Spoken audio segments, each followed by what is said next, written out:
فیصلہ جب ہوتا ہے، اس پورے چیپٹر کو آپ گھر میں پڑھیے گا کہ جی کیا وہاں پہ بحث ہوئی، انہوں نے کہا کیا کیا باتیں کی. اور یعقوب نبی جو تھے، یعقوب نبی کہہ رہے ہیں، یعقوب رسول جو تھے، جو کہ ایک یعقوب اور یوحنا تھے، لیکن ایک اور یعقوب بھی تھا جس نے یعقوب کا خط لکھا تھا. یہ جیسس کرائسٹ کے ہاف بردر تھے بیسیکلی. مقدسہ مریم کے بیٹوں میں سے ایک تھا، یعنی کہ جو مریم اور یوسف میں سے پیدا ہوئے تھے. آپ کو معلوم ہونا چاہیے کہ مقدسہ مریم کے بچے بھی پیدا ہوئے تھے. آپ کو پتہ ہے بائبل میں لکھا ہوا. میرے ساتھ دیکھیں، میں اس سے پہلے کہ ہم کویسچن مارک بن جائے، کنفیوز ہو جائے. متی کی انجیل اس کا 13واں باب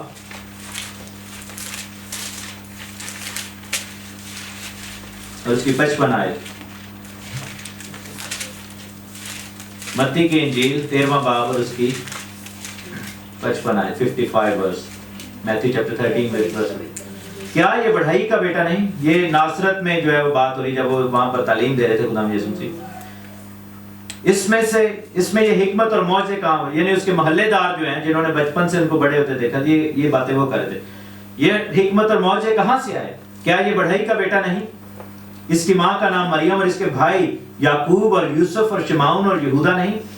اور کیا اس کی سب بہنیں ہمارے ہاں نہیں؟ پھر یہ سب کچھ اس میں کہاں سے آیا ہے؟ اور انہوں نے اس کے سبب سے ٹھوکر کھائی. مگر یسوع نے ان سے کہا کہ نبی اپنے وطن اور اپنے گھر کے سوا اور کہیں بے عزت نہیں ہوتا. سو یہ ہے کہ یسوع مسیح کے یوسف جو تھے، یعنی کہ یسوع مسیح جو تھے وہ پہلوٹا بیٹا تھا مریم کا، لیکن اس کا یوسف سے کوئی تعلق نہیں تھا کیونکہ خدا کی قدرت سے وہ پیدا ہوا. لیکن اس کے بعد جو ہے مقدسہ مریم اور یوسف کے بچے ہوئے تھے کیونکہ ان کی شادی ہو چکی تھی. And there was nothing wrong with that. بچے ہونا گناہ نہیں ہوتا. کہ عام طور پر لوگ سمجھتے ہیں کہ مریم پاک ہے تو بچے کیسے ہو سکتے ہیں؟ تو بچے ہوتے ہیں تو کوئی ناپاک نہیں ہو جاتا. بچے ان کے ہوئے تھے کیونکہ ان کی شادی ہو گئی تھی. اور ان کے 2 بیٹے جو تھے وہ خداوند یسوع مسیح کے شاگرد بھی تھے، اور باقی 2 بیٹے تھے وہ ساتھ نہیں تھے کیونکہ یوحنا کی انجیل بتاتی ہے کہ یسوع کے جو بہن بھائی پکڑنے آئے تھے اس وقت جو ہے ان کا مریم بھی، کیونکہ وہ سمجھتے تھے کہ یہ دیوانہ ہو گیا. اور کچھ جو تھے بھائی وہ ساتھ نہیں تھے، لیکن 2 بھائی جو تھے وہ یسوع مسیح کے شاگردوں میں سے تھے، یعقوب اور دوسرا کون سا تھا؟ یہودا، جس کو تدائیوس بھی کہتے تھے، تدئی جس کو کہتے ہیں. یہ 2 لوگ تھے جو کہ خداوند یسوع مسیح کے بھائی تھے، اور انہوں نے لیٹرز بھی لکھے، اور یہ یسوع مسیح کے شاگردوں میں سے بھی تھے. اور اس کے بارے میں جو ہے وہ یعقوب کے بارے میں تھوڑا آگے جا کر اور بتاؤں گا. اور یروشلم کی کلیسیا کا جو ہیڈ تھا وہ یعقوب تھا، پطرس نہیں تھا، یعقوب تھا. پطرس جو تھا وہ گریٹسٹ اپوسل تھا، لیکن وہ آؤٹ گوئنگ تھا. لیکن جو کلیسیا جو جماعت تھی اس کا جو ہیڈ تھا وہ یعقوب تھا. تو یعقوب نے کیا کیا؟ اگر ہم 12ویں آیت میں دیکھیں، اعمال کی کتاب 15 اس کی 12ویں آیت. پھر ساری جماعت چپ رہی اور پالوس اور برناباس کے بیان سننے لگی کہ خدا نے ان کی معرفت غیر قوموں میں کیسے کیسے نشان اور عجیب کام ظاہر کیے. جب وہ خاموش ہوئے تو کون؟ یعقوب کہنے لگا. ٹھیک ہے، یعقوب کہنے لگا کہ اے میرے بھائیو سنو. شمعون نے بیان کیا، یعنی پطرس نے بھی وہاں پر بات کی. پطرس نے پہلے جو ہے وہ بیان کیا تھا کہ غیر قوموں میں خداوند کام کر رہا ہے. پھر پالوس نے اور برناباس نے بیان کیا، اور یعقوب نے فیصلہ کیا. 19ویں آیت میں دیکھیں کیا لکھا ہے کہ پس میرا فیصلہ یہ ہے کہ جو غیر قوموں میں سے خدا کی طرف رجوع ہوتے ہیں ہم ان کو تکلیف نہ دیں، مگر انہیں لکھ بھیجیں کہ بتوں کی مکروہات، حرام کاری اور گلا گھونٹے ہوئے جانوروں اور لہو سے پرہیز کریں. یہ پہلی 4 چیزیں جو انہوں نے کہا کہ امیڈیٹلی ان کو چھوڑنی ہوں گی، یعنی کہ حرام کاری جو ہے وہ اڈلٹری وغیرہ، بتوں کی مکروہات یعنی کہ غلط تعلیمات، غلط عیدیں، بتوں کے آگے جو چڑھائی ہوئی چیزیں، چڑھاوے، اور جو قربانیوں کا گوشت ہے، گلا گھونٹے ہوئے جانور، اور لہو نہیں کھانا یعنی کہ جو بلڈ ہے اس کو نہیں آپ کھا سکتے. اور آگے کیا لکھا ہے؟ کیونکہ قدیم زمانہ سے ہر شہر میں موسیٰ کی توریت کی منادی کرنے والے ہوتے چلے آئے ہیں اور ہر سبت کو عبادت خانہ میں سنائی جاتی ہے. سو یعقوب نے کہا کہ باقی چیزیں یہ پڑھتے جائیں گے، بائبل جیسے ہی پڑھتے ہیں جائیں گے یہ چیزیں ان کی زندگی میں آتی جائیں گی، لیکن جیسے ہی وہ توبہ کرتے ہیں ان کو یہ 4 چیزیں جو ہیں وہ امیڈیٹلی ختم کی جائیں. اچھا، اس کے فوراً بعد پالوس جو کہ ختنے کا مخالفت کر رہا تھا نجات کے لیے، اس نے کیا کام کیا؟ 16ویں باب میں دیکھیں. 16 باب میں کیا دیکھتے ہیں؟ تیموتھیوس کے نام خط ہم نے پڑھے ہی ہوئے کہ 2 خطوط لکھے تھے پالوس نے، وہاں پر تیموتھیوس کا ذکر ہے. اعمال کی کتاب 16 باب اور اس کی پہلی ہے لکھا ہے کہ پھر وہ دربے اور لسترا میں بھی پہنچا تو دیکھو وہاں تیموتھیوس نام ایک شاگرد تھا. اس کی ماں تو یہودی تھی جو ایمان لے آئی تھی، یعنی مسیحی ہو چکی تھی، مگر اس کا باپ یونانی تھا، یعنی وہ بھی مسیحی ہو چکا تھا لیکن یونانی قوم میں سے تھا، غیر قوم میں سے تھا. وہ لسرا اور اکیونیم کے بھائیوں میں نیک نام تھا. پالوس نے چاہا کہ یہ میرے ساتھ چلے، پس اس کو لے کر ان یہودیوں کے سبب سے جو اس کے نواح میں تھے کیا کیا؟ اس کا ختنہ کر دیا، کیونکہ وہ سب جانتے تھے کہ اس کا باپ یونانی ہے، اور وہ جن جن شہروں میں سے گزرتے تھے وہاں کے لوگوں کو وہ احکام عمل کرنے کے لیے پہنچاتے جاتے تھے جو یروشلم کے رسولوں اور بزرگوں نے جاری کیے تھے. وہ 4 احکام. اور کلیسیاں ایمان میں مضبوط اور شمار میں روز بروز کیا ہوتی گئیں؟ زیادہ ہوتی گئیں. اب یہاں پر ہم دیکھتے ہیں کہ پالوس رسول نے جو بحث کی فریسیوں کے ساتھ کہ جی آپ کہہ رہے ہیں نجات کے لیے ختنہ ضروری نہیں، اور ادھر ہم کیا دیکھ رہے ہیں کہ تیموتھیوس کا ختنہ. اب یہ مائنڈ باگلنگ بات، لوگ کہتے ہیں کہ یہ پھر کیوں پالوس نے کیا، ایسا کیوں ہوا؟ ٹھیک ہے، پہلے کہہ رہے کہ نجات کے لیے، یعنی کہ پہلے فریسیوں کی مخالفت کر رہے، اور تیموتھیوس کو جب وہ خدمت کے لیے لے کے جا رہے تو اس نے اس کو مختون کر دی. بات یہ ہے کہ تیموتھیوس وہاں پر نجات نہیں پا رہا تھا، تیموتھیوس منسٹری کے لیے جا رہا تھا. ہی واز آلریڈی کہہ لیں کہ ان کا شاگرد تھا. ٹھیک ہے، سو یہ جو ہے سارا سچویشن ہے. اس کے بعد جو ہے وہ بحث شروع ہوتی ہے گلیشینز میں. سو وہاں پر ہم آپ کو لے کر آتے ہیں. اس چیز کو اگر ہم نے سمجھنا ہے، ہم اس چیز کو جو ہے وہ ایسے ہی سمجھیں گے جیسا خدا کے کلام میں لکھا ہوا ہے. پہلا باب دیکھیں گے،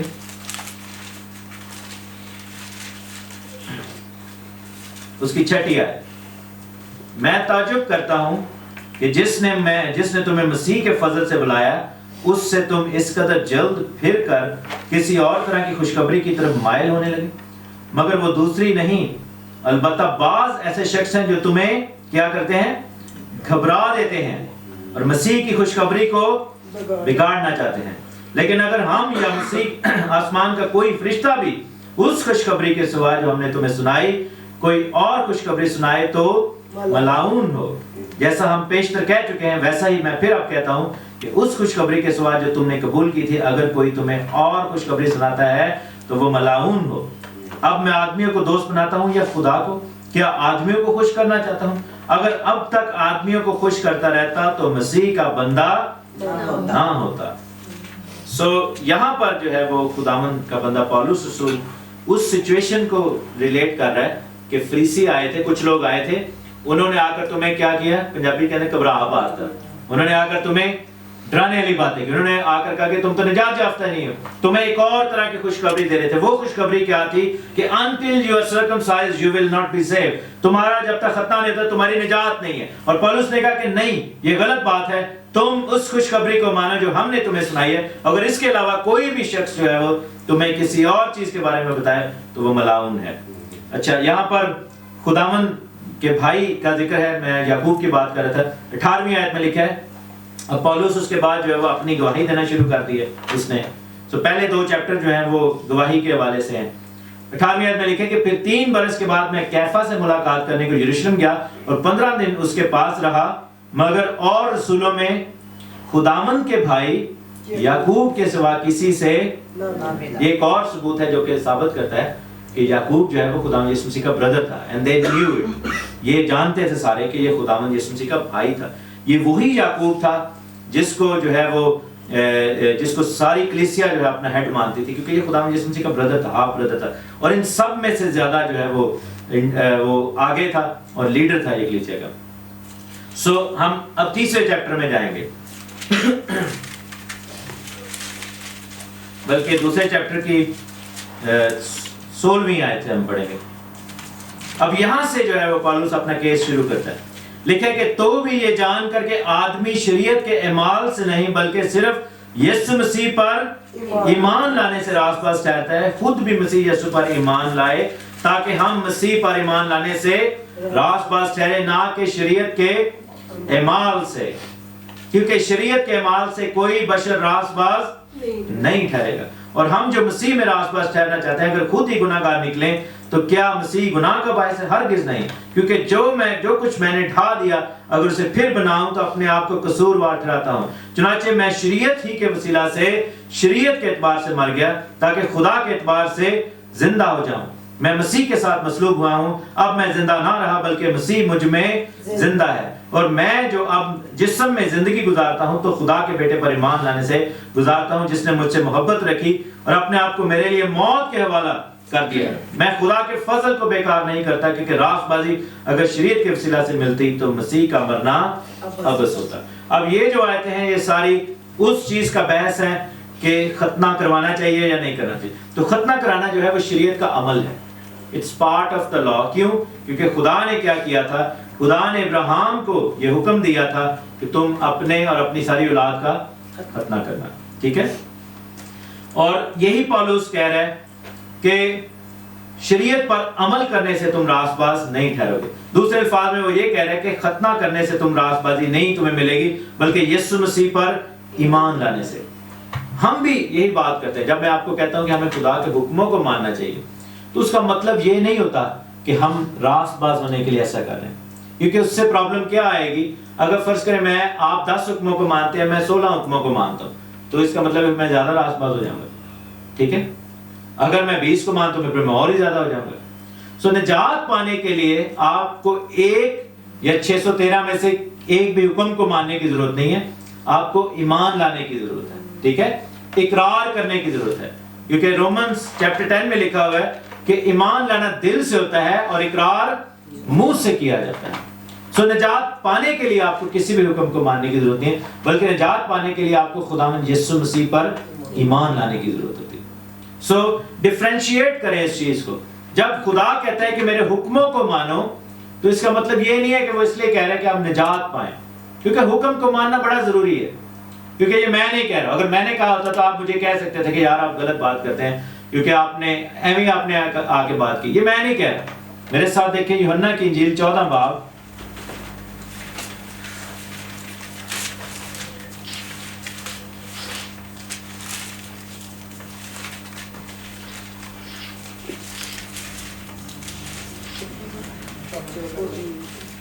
اور اس کی 23ویں آیت.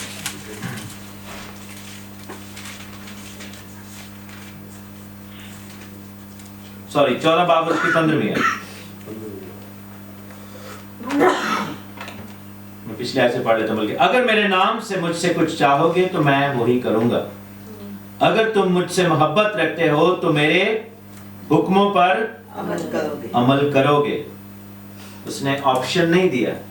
اس نے یہ نہیں کہا کہ جو ہے وہ کرو تو ٹھیک ہے، نہ بھی کرو تو خیر چلے گا. نہیں، اس نے کہا کہ شرط رکھی ہے کہ اگر تم مجھ سے محبت کرتے ہو، if you love me، اگر واقعی تم کہتے ہیں ہم کہتے ہیں جی ہمیں بہت محبت ہے یسوع سے، مان لی اس نے جان دی، تو کیا کرو گے؟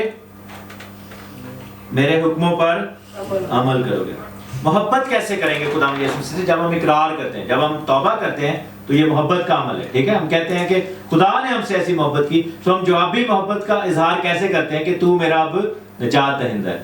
تو دوسرے الفاظ میں یہ کہیں کہ جو کون خداوند سے محبت کرتا ہے؟ جو نجات پا چکا ہے، جس کو اس کے بارے میں پتہ ہے، جس کو پتہ ہے کہ خداوند یسوع مسیح کوئی ہے، جس کو پتہ ہے کہ وہ میرا خداوند ہے، جو اس سے فائدہ لے چکا ہے، جو اس سے نجات پا چکا ہے. اور لکھا ہے کہ اگر تم مجھ سے محبت رکھتے ہو، دیٹ مینس کہ if you are born again، اگر تم نجات یافتہ ہو، اگر تم مجھے جانتے ہو. کیونکہ ہم اگر کسی کو جانیں گے تو محبت رکھیں گے نا. میں اگر آپ سے محبت کرتا ہوں تو میں آپ کو جانتا ہوں تو محبت کرتا ہوں نا. ایویں تو انجانا کوئی بندہ گلی سے جا رہا ہوں تو نہیں کہہ سکتے نا آپ کہ میں آپ سے بڑی محبت کرتا ہوں. آپ کسی کو جانتے ہیں تو آپ اس سے محبت کرتے ہیں. تو جب آپ پرسنلی جانتے ہیں تو ہم اس کو پھر اپنا نجات دہندہ مانتے ہیں. تو اس کا مطلب ہے کہ یہ ان لوگوں سے بات ہو رہی ہے جو نجات یافتہ ہیں کہ اگر تم مجھ سے محبت رکھو گے تو میرے حکموں پر عمل کرو گے. پھر آگے جا کر کہتا ہے 21ویں آیت میں، جس کے پاس میرے حکم ہیں اور وہ ان پر عمل کرتا ہے وہی مجھ سے محبت رکھتا ہے، اور جو کوئی مجھ سے محبت رکھتا ہے وہ میرے باپ کا پیارا ہوگا اور میں اس سے محبت رکھوں گا اور اپنے آپ کو اس پر ظاہر کروں گا. اس یہودا نے جو اسکریوتی نہ تھا اس سے کہا کہ اے خداوند کیا ہوا کہ تو اپنے آپ کو ہم پر ظاہر کیا چاہتا ہے مگر دنیا پر نہیں. یسوع نے جواب میں اسے کہا کہ اگر کوئی مجھ سے محبت رکھے اور میرے کلام پر عمل کرے گا اور میرا باپ اس سے محبت رکھے گا، ہم اس کے پاس آئیں گے اور اس کے ساتھ سکونت کریں گے. جو مجھ سے محبت نہیں رکھتا وہ میرے کلام پر عمل نہیں کرتا. جو کلام سنتے ہیں وہ میرا نہیں بلکہ باپ کا ہے جس نے مجھے بھیجا. تو باپ نے کون سا کلام دیا تھا؟ پرانا عہد نامہ. ٹھیک ہے. یسوع کے احکام کیا ہے، حکم کیا ہے؟ اس زمانے میں حکم کن چیز کو کہا جاتا تھا؟ خداوند کے حکموں کو کہا گیا. سو اب یہاں پر ہم دیکھتے ہیں کہ ایک ڈائلیما ہے. یسوع مسیح ایک سائڈ پہ کہہ رہے ہیں کہ اگر تم مجھ سے محبت رکھتے ہو تو میرے حکموں پر عمل کرو. فریسی آتا ہے, وہ کہتا ہے کہ تمہیں نجات پانے کے لیے ختنہ کرانے کی ضرورت ہے کیونکہ یہ حکم ہے خدا کا. پالوس کھڑا ہوتا ہے, کہتا ہے کلیسیا کے اندر یہ بحث ہو رہی ہے کہ نہیں, نجات پانے کے لیے جو ہے وہ ختنہ کرانے کی ضرورت نہیں ہے. یہ یہودیوں کا طریقہ ہے کہ آپ یہودی بنانے کے لیے پہلے یہ کرتے ہیں, لیکن یسوع مسیح میں جب ہم نجات پاتے ہیں تو ہمیں ایسا کرنے کی ضرورت نہیں ہے. پھر کیا کرتا ہے وہ ایک ایگزامپل دیتا ہے. غلطیوں کے خط 3 باب میں آپ جائیں گے.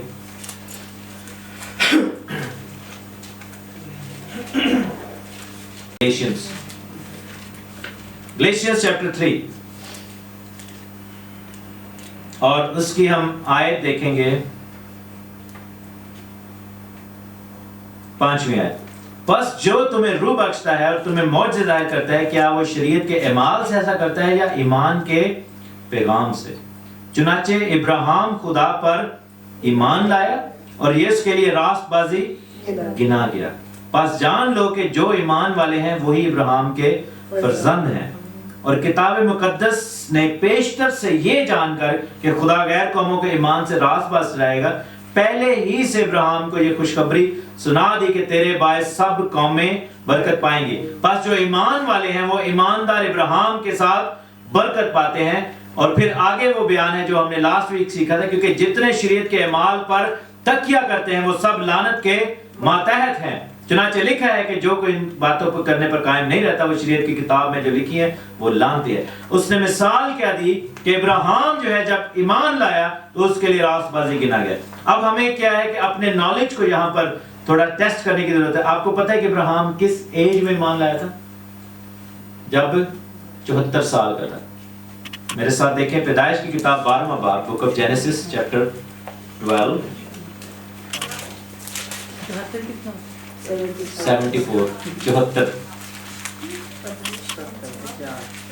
74 74 چیپٹر 12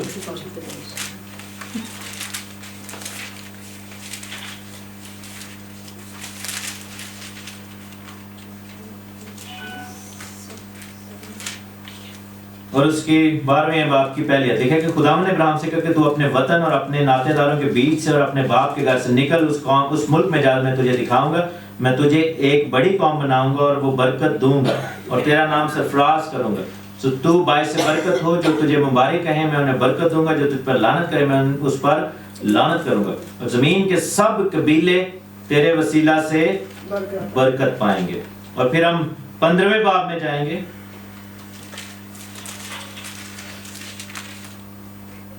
اور اس کی پہلی ہے جب وہ وہاں سے نکل آتا ہے. ٹھیک ہے, ان باتوں کے بعد خدا کا کلام رویا میں ابراہیم پر نازل ہو, کیونکہ پہلے اس کا نام ابراہیم تھا, ابراہیم نہیں تھا.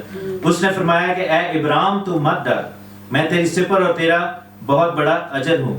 ابراہیم نے کہا کہ اے خداوند خدا تو مجھے کیا دے گا, میں تو بے اولاد جاتا ہوں اور میرے گھر کا مختار دمشقی الیعزر ہے. پر ابراہیم نے کہا کہ دیکھ تو نے مجھے کوئی اولاد نہیں دی اور دیکھ میرا خانہ زاد میرا وارث ہوگا. تب خداوند کا کلام اس پر نازل ہوا اور اس نے فرمایا کہ یہ تیرا وارث نہ ہوگا بلکہ وہ جو تیرے سلب سے پیدا ہوگا وہی تیرا وارث ہوگا. اور وہ اس کو باہر لے گیا اور کہا کہ اب آسمان کی طرف نگاہ کر اور اگر گن سکتا ہے تو گن. اس نے کہا کہ تیری اولاد ایسی ہی ہوگی. اور کیا ہے کہ وہ خداوند پر ایمان لایا اور اس نے کس نے؟ خداوند نے اس کے حق میں, ابراہیم کے حق میں راست بازی شمار کیا. ہاللیلویا. راست بازی کب ملتی ہے؟ جب وہ 75 ایئرز کا تھا, 74 یا 75 سال کا تھا. تب خدا نے اس کو وعدہ کیا کہ تیری اولاد جو ہے وہ تیرے اندر سے ہوگی اور تو بیٹا پیدا کرے گا اور تیری اولاد آسمان کے ستاروں کی مانند ہوگی, زمین کی ریت کی مانند ہوگی. اس کے بارے میں بھی آپ کو میں بتاتا چلوں کہ آسمان کے ستاروں اور زمین کی ریت کی کیا اہمیت ہے. ابراہیم کے نام کو بھی بتاتا چلوں کہ بیسیکلی ابراہیم کا نام جو تھا وہ ابر سے نکلا ہوا ہے. اس کے باپ کا نام تھا ابر, اس لیے اس کو ابری کہتے تھے. یہ عبرانیوں جس کو ہم کہتے ہیں عبرانیوں کے نام پر. تو جب کوئی بھی عبرانی زبان میں کسی بھی لفظ کے آگے ایم لگتا ہے تو وہ پلورل ہو جاتا ہے. جیسے انگلش میں ایس لگاتے ہیں تو وہ پلورل ہو جاتا ہے, جیسے بوائے اینڈ بوائز. اس طرح الوہی اور الوہیم, ٹھیک ہے. سراف اور سرافیم، ٹھیک ہے، جب ایم لگ جاتا ہے تو وہ جو ہے وہ پلورل ہو جاتی ہے چیز. تو ابراہیم کا نام کیا تھا؟ ابرام، یعنی کہ ایک ابری یا ابری کا جو ہے وہ بیٹا. تو ابراہیم اس کا نام ہو گیا، یعنی کہ عبرانیوں، بہت سارے عبرانیوں کا باپ، ٹھیک ہے. تو اس لیے ابراہیم کو ایمانداروں کا باپ کہا گیا ہے. اور مسیحی جتنے بھی ایماندار ہیں ان سب کو ہمیں عبرانی کہا گیا ہے. بائبل اس نے کیا کہا تھا کہ ابراہیم کی نسل ہے ہم. تو اگر ہم ابراہیم کی نسل ہیں تو پھر ابراہیم یا ابراہیم جو ہے اس کا مطلب ہے بہت سارے عبرانیوں کا باپ. تو اسی لیے جب خداوند کے بندے نے جو لیٹر لکھا تھا وہ کن کے نام لکھا تھا؟ کرسچنوں کے نام، کلیسیا کے نام نہیں، عبرانیوں کے نام. ہماری پہچان کیا ہے کہ ہم عبرانی ہیں، we are Hebrew people. ہم ابراہیم کی اولاد ہیں. اگر ہم یہ کہتے ہیں کہ ہم ابراہیم کی اولاد ہیں تو ہم بائی ڈیفالٹ جو ہے وہ اپنے آپ کو کہہ رہے ہیں کہ ہم اس عبرانی کی اولاد ہیں، کیونکہ وہ بھی عبرانی تھا. سو دیٹس وائی ہمیں جو ہے ان چیزوں کو انڈرسٹینڈ کرنے کی ضرورت ہے. بائبل جو ہے وہ بہت ڈیپلی بتاتی ہے. آسمان کے ستارے کیوں؟ اس لیے کہ دنیا میں بادشاہتیں آتی ہیں، دنیا میں طوفان آتے ہیں، دنیا میں بہت ساری تبدیلیاں آتی ہیں، لیکن ایک چیز جو ہے وہ کبھی نہیں بدلتی، وہ ہے آسمان کے ستارے. جو کانسٹلیشنز ہیں وہ ادھر کی ادھر ہی ہیں. وہ جو ستارے تین کٹھے ایسے نظر آتے ہیں وہ بھی ادھر ہیں، نارتھ سٹار بھی ادھر ہے. ہر ستارہ اپنی جگہ پر ایک قائم ہے. اور سمندر کی ریت بھی آپ دیکھیں کتنی بڑی سونامی آئی تھی، لیکن سمندر کی ریت ادھر کی ادھر ہی ہے. سو یہ دو چیزیں ہیں جو تبدیل نہیں ہوتی، جن کو کوئی ہٹا نہیں سکتا. اب جتنے مرضی بیلچے لے کے چلے جائیں سمندر کی ریت کو آپ کبھی بھی موو نہیں کر سکتے. That is why خداوند نے کہا تھا کہ تیری اولاد کیسے ہوگی؟ آسمان کے ستاروں کی مانند، یعنی کہ بلند و بالا بھی ہوگی، اور سمندر کی ریت کی مانند جو کہ پیروں کے نیچے بھی آئے گی، لیکن ان کو کوئی وہاں سے ہٹا نہیں سکتا. سو ہماری زندگی میں یہ دو چیزیں عموماً آپ کو نظر آئیں گی کہ کوئی ایسا لمحہ آئے گا جب خدا ہمیں بلندیوں پر لے کر جائے گا، اور کوئی ایسا لمحہ آئے گا جب ہم پرسیکیوشن میں سے بھی گزریں گے، پیروں کے نیچے روندے جائیں گے، لیکن ہم ٹلنے والے نہیں ہیں، کیونکہ اگر ہم خداوند میں. سو واپس اس ٹاپک پہ آتے ہیں. ابراہیم کو اس نے کہا کہ ابراہیم جب خدا پر ایمان لایا تو اس کے لیے یہ راست بازی گنا گیا. سو ابراہیم جب راست باز بنتا ہے تو ابراہیم کا ختنہ ہو چکا تھا کہ نہیں ہوا تھا؟ نہیں. کس ایج میں ختنہ ہوا تھا ابراہیم کا؟ 99 ایئرز. یہ بھی میں آپ کو دکھا دیتا ہوں. پیدائش کی کتاب میں واپس جائیں گے، بک آف جینیسس.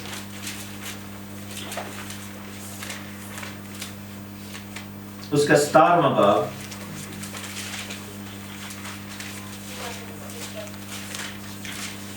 اور اس کی پہلی آیت لکھے کہ جب ابراہیم 99 برس کا ہوا تب خداوند ابراہیم کو نظر آیا. اس نے کہا کہ میں خدائے قادر ہوں، ایل شڈائی یہاں پر جو لفظ ہے، تو میرے حضور میں چل اور کامل ہو. میں اپنے اور تیرے درمیان میں عہد باندھوں گا، تجھے بہت زیادہ بڑھاؤں گا. تب ابراہیم سرنگوں ہو گیا، یعنی اس نے پھر مانا. یہ 24 سال کے بعد ہو رہا ہے جو پہلے اس کے ساتھ ہوا، ٹھیک ہے، 24-25 سال کے بعد ہو رہا ہے. اور خداوند نے اس سے ہم کلام ہو کر فرمایا کہ دیکھ میرا عہد تیرے اور تیرے ساتھ ہے، تو بہت قوموں کا باپ ہوگا. تیرا نام پھر ابراہیم نہیں بلکہ ابراہیم ہوگا، یا ابراہیم، جس کا مطلب ہے قوموں کا باپ، عبرانیوں کا باپ، کیونکہ میں تجھے بہت قوموں کا باپ ٹھہرایا ہے، اور میں تجھے بہت برومند کروں گا، اور قومیں تیری نسل سے ہوں گے، بادشاہ تیری اولاد میں سے برپا ہوں گے. اور میں اپنے اور تیرے درمیان اور تیرے بعد تیری نسل کے درمیان ان سب پشتوں کے لیے جو اپنا ابدی عہد ہوگا باندھوں گا، تاکہ میں تیرا اور تیرے بعد تیری نسل کا خدا ہوں گا. ٹھیک ہے. اور اس کے بعد جو ہے وہ ختنے کا حکم آتا ہے. اور 44ویں آیت میں لکھیں، 24ویں آیت میں تو لکھا ہے کہ ابراہیم 99 برس کا تھا جب اس کا ختنہ ہوا، اور اس کے بیٹے اسماعیل کا ختنہ ہوا تو وہ 13 برس کا تھا. اور ابراہیم اور اس کے بیٹے اسماعیل کا ختنہ ایک ہی دن ہوا، اور اس گھر کے سب مردوں کا ختنہ خانہ زادوں اور ان کا بھی جو پردیسیوں سے خریدے گئے تھے اس کے ساتھ ہوا. سو کیا ہوتا ہے کہ 24 برس کے بعد ختنہ ہوتا ہے. تو یہ ایگزامپل جو ہے وہ پولس یوز کرتا ہے کہ جب ابراہیم نے نجات پائی تو اس کا ختنہ نہیں ہوا تھا، وہ ایمان لے کر آیا تھا. سو نجات پانے کے لیے کیا ہے؟ ایمان لانا. لیکن جب اس کا ختنہ ہوتا ہے تو وہ آلریڈی راست باز تھا. تیموتھیوس کا ختنہ کیوں پولس نے کیا تھا؟ کیونکہ وہ آلریڈی راست باز تھا. سو مطلب یہ ہوا کہ شریعت پر عمل کیوں کرنا چاہیے؟ نجات پانے کے لیے نہیں، بلکہ اس لیے کہ ہم آلریڈی راست باز ہیں. کیونکہ اس نے یہ آیت دی کہ جو شریعت کے اعمال پر تکیہ کرتے ہیں، کیونکہ جو فریسی آئے تھے انہوں نے کہا تھا کہ جب تک تم ختنہ نہیں کرو گے تمہاری نجات نہیں ہوگی. دیٹ مینس کہ تمہیں اس عمل پر تکیہ کرنا پڑے گا. ٹھیک ہے, وہ ان کو شریعت کے حکم پر ڈیپینڈ کرنے کے لیے کہہ رہے تھے, لیکن پولس کہہ رہا ہے کہ نہیں, نجات کے لیے ہمیں ایمان لانا ہے. اور پھر اس نے ایمان کو جو ہے وہ کس طرح دکھایا کہ اس نے تیموتھیوس کا سرکمسیجن کیا. اب یہ ہے کہ اب ہمارے جو بچے اگر پیدا ہوتے ہیں تو کیا ہمیں ان کا ختنہ کرانا چاہیے؟ بالکل کرانا چاہیے. کیوں نہیں کرانا چاہیے؟ کیونکہ وہ ابراہیم کی ہم نسل ہیں, ہم اس میں سے پیدا ہوئے ہیں. لیکن آن دی ادر سائڈ یہ اس لیے نہیں ہے کہ نجات پا لیں. نجات پانے کے لیے ایمان ہی ان کو لانا پڑے گا. پرابلم کہاں پہ ہوئی کہ جب بچوں کا بپتسمہ انٹروڈیوس کروایا گیا رومن کیتھولک چرچ میں, اور اس نے اپنی طرف سے انہوں نے ختنے کو ریپلیس کیا. آج بھی اگر پوچھیں کسی بھی فادر سے یا کسی بھی ایسی کلیسیا سے جو بچوں کے بپتسمے پر یقین رکھتے ہیں, وہ کہتے ہیں کہ بچوں کے بپتسمے نے ختنے کو ریپلیس کر دیا. ٹھیک ہے, تو اس کا مطلب پھر یہ ہو, میں نے ایک فادر سے سوال کیا تھا, میں نے کہا اس کا مطلب ہے کہ پھر آپ کو بپتسمہ صرف لڑکوں کو دینا چاہیے, اب لڑکیوں کو کیوں دیتے ہیں؟ بچیاں جو پیدا ہوتی ہیں ان کو کیوں دیتے ہیں؟ نہیں, وہ ایسا نہیں ہے. بائبل میں کہیں پر بھی بچوں کو بپتسمہ دینے کا حکم نہیں ہے. سو خدا کا کلام یہ کہتا ہے کہ جو شریعت پر اس لیے عمل کرے, جو اس لیے ختنہ کروائے, یا اس لیے داعیگی دے, یا پھر اس لیے کوئی بھی کام شریعت کا کرے کہ میں نجات پا رہا ہوں, تو وہ غلط کر رہا ہے. تو پھر ہم کیوں عمل کریں خدا کے کلام پر؟ کیوں عمل کریں؟ کہ پہلی بات خدا نے کیا کہا تھا کہ اگر تم مجھ سے کیا کرتے ہو, محبت رکھتے ہو, محبت کی وجہ سے عمل کریں. دوسرا, ہم عمل اس لیے کریں کیونکہ اس سے ہمارا ریوارڈ جڑا ہوا ہے. آمین. اس سے ہمارا ریوارڈ جڑا ہوا ہے. میں آپ کو دکھاتا ہوں یوحنا کی انجیل اس کا 15واں باب اور اس کی 5 منٹ.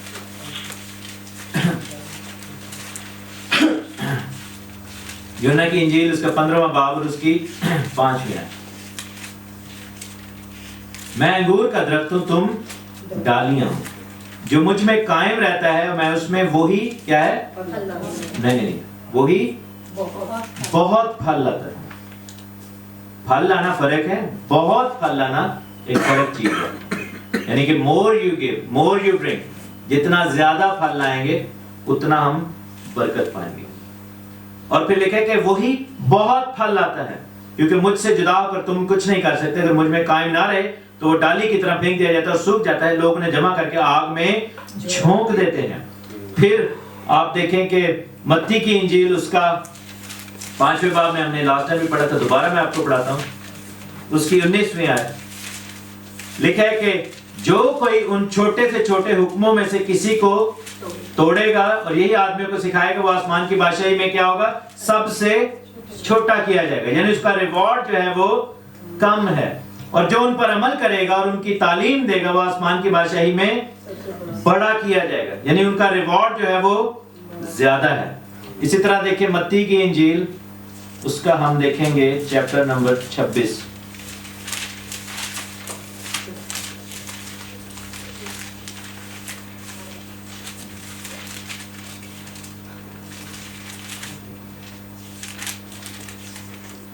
اور یہ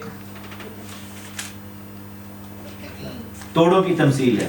اس کے اندر 24ویں آیت ہم 25 چیپٹر 25 کی 24ویں آیت سے دیکھیں گے.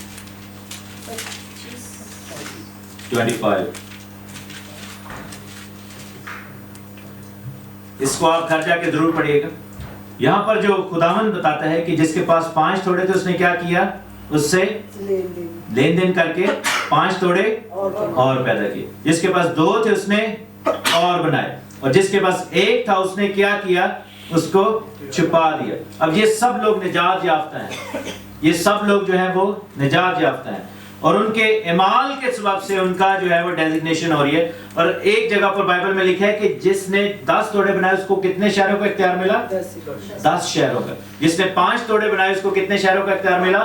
5 شہروں کا. جس نے 2 بنائے اس کو کتنا اختیار ملا؟ 2. اس کا مطلب ہے خدا کی بادشاہی میں ہماری ڈیزگنیشنز ہوں گی. ٹھیک ہے. سو نجات جو ہے, اور ایک آیت جو ہے جس کو ہم پڑھتے ہیں, لکھا ہے نا کہ جو صبح آیا اس کو بھی وہی حصہ ملا, جو شام کو ہے اس کو بھی حصہ ملا, اور جو دوپہر کو ہے اس کو بھی وہی حصہ ملا.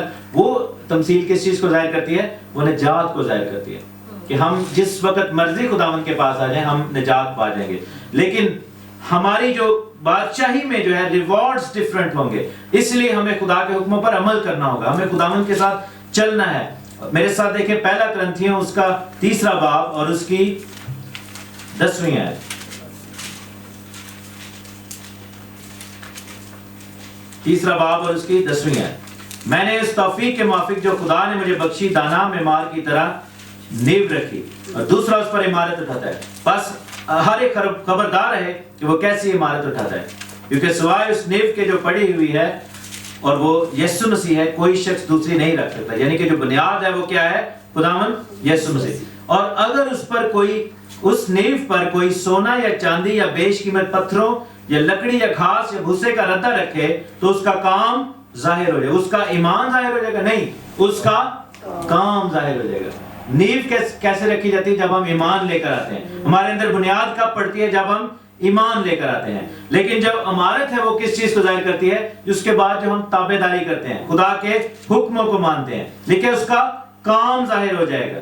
کام کس چیز کو کہتے ہیں؟ ورک کو. ٹھیک ہے, حکم کو ماننا. کیونکہ جو دن آگ کے ذات ظاہر ہوگا وہ اس کام کو بتا دے گا, اور وہ آگ خود ہر ایک کا کام آزما لے گی کہ کیسا ہے. جس کا کام اس پر بنا ہوا باقی رہے گا وہ کیا کرے گا؟ اجر پائے گا. یعنی کہ جنہوں نے خدا کے حکموں پر عمل کیا ان کا ردہ سونے اور چاندی اور بیش قیمت پتھروں کا تھا. اور آگ جو ہے سونے کو کیا کر دیتی ہے؟ کندن بناتی ہے, بہتر کر دیتی ہے, پیوریفائی کرتی ہے. چاندی کو آگ کیا کرتی ہے؟ پیوریفائی کرتی ہے. ان کا کام جو ہے وہ بنا رہے گا اور وہ کیا کریں گے؟ اجر پائیں گے. اجر کو انگلش میں کیا کہتے ہیں؟ ریوارڈ. ٹھیک ہے, ہم ریوارڈ پائیں گے. اور لکھا ہے کہ جس نے کام نہیں کیا اس کا کام جو ہے وہ لکڑی یا گھاس پھوس یا ردے کا تھا. ٹھیک ہے, گھاس پھوس کا تھا. وہ جو ہے اس کا لکھا ہے کہ جس کا کام جل جائے گا وہ نقصان اٹھائے گا. خود تو بچ جائے گا مگر جلتے جلتے. ان کو بادشاہی میں کیا کیا جائے گا؟ چھوٹا کر دے گا. بائبل میں کیا لکھا ہے کہ جو حکموں پر عمل کرے گا اس کو بادشاہی میں بڑا کر دیا جائے گا, جو نہیں کرے گا اس کو بادشاہی میں چھوٹا کر دیا گا. جو عمل کرے گا حکموں پر خدا کے, اس کا کام کون سا ہوگا؟ سونے چاندی کا. اور جو نہیں کرے گا اس کا گھاس پھوس کا ہوگا. جب آگ آئے گی تو کیا ہے کہ لوگوں کا کام اڑا کر رکھ دے گی, یا تو وہ قائم رہے گا یا پھر قائم نہیں رہے گا. سو یہ آئیڈیا جو اگر ہم دیکھیں کہ ہمیں جو ہے وہ یہ بھی آئیڈیا لوگوں کے ذہن میں ہے کہ اگر ہم نہیں بھی کرتے عمل حکموں پر تو خیر ہے, کیونکہ ہم نے نجات تو پا لی ہوئی ہے. نہیں, نجات تو پا لی ہے. نجات نے آپ کو ویزا تو لگوا دی ہے, آپ اس بادشاہی کا حصہ تو بن گئے. لیکن بیٹر سٹیزن کیسے بنتے ہیں؟ کہ وین یو پارٹیسپیٹ. یا تو پھر ہم ویسے ہی رہیں کہ ہم ادھر رہ کہ کوئی ہمیں جانتا ہے, کوئی جیسے ہم اس کنٹری میں آ تو گئے ہیں لیکن اگر ہم پارٹیسپیٹ ہی نہیں کرتے اس کنٹری کے اندر, اس بادشاہی کے اندر, تو ہمیں اتنا ہی رکھا جائے گا. لیکن اگر ہم پارٹیسپیٹ کریں گے تو ہم آگے بڑھ جائیں گے. ٹھیک ہے, ہم آگے بڑھیں گے, بادشاہی میں بڑے کیے جائیں گے. سو اسی لیے ہمیں خدا کے حکموں کو ماننا ہے, محبت کی وجہ سے, ریوارڈ کی وجہ سے, اس لیے کہ ہم خداوند کو جانتے ہیں اور خداوند کے حکموں پر ایمان لاتے ہیں. سو جو آئیڈیالوجی ہے وہ یہ ہے کہ نجات کے لیے حکم نہیں, نجات کے لیے اقرار اور ایمان. لیکن حکم کیوں؟ تابعداری کے لیے اور محبت کے لیے. ابراہیم کا جب ایمان اس نے لایا تو اس کو راست باز کہا گیا, اور جب اس نے ختنہ کیا اس نے حکم مانا, وہ بعد میں جا کر اس نے کیا. پولس نے تیموتھیوس کو بپتسمہ پہلے دیا اور راست بازی کے لیے رہا تھا, لیکن جب وہ خدمت کے لیے تیار ہوا تو اس سے حکم منوایا. ٹھیک ہے, تو اسی طرح ہم نے اپنی زندگیوں میں دیکھنا ہے کہ ہم نے نجات پا لی ہے, اب ہم حکموں کو مانیں اور خدا کے ساتھ چلیں, تاکہ جب خداوند کی آگ آئے تو ہمارے ردے کون سے ہوں؟ سونے اور چاندی اور قیمتی پتھروں کے. اے نہ کہ کہا دا ڈھیر لگا ہے اور جو ہے وہ اڑا کے رکھ دے. ہم کہیں بچ تو جائیں لیکن چلتے چلتے آگ لگ جائے سن اور کالے ہو جائیے کہ یہ کی ہو گیا میں. ٹھیک ہے, لیکن یہ ہے کہ وہ بچ تو جائیں لیکن ڈیپ فرائیڈ قسم کا یا باربیکیو والی پوزیشن ہماری نہ ہو بادشاہی میں, بلکہ ایسی پوزیشن ہو کہ ہم چمکیں. اور بائبل میں لکھا ہے کہ ایماندار جو ہے وہ آفتاب صداقت کی مانند چمکیں گے. خدا آپ کو برکت دے. آمین.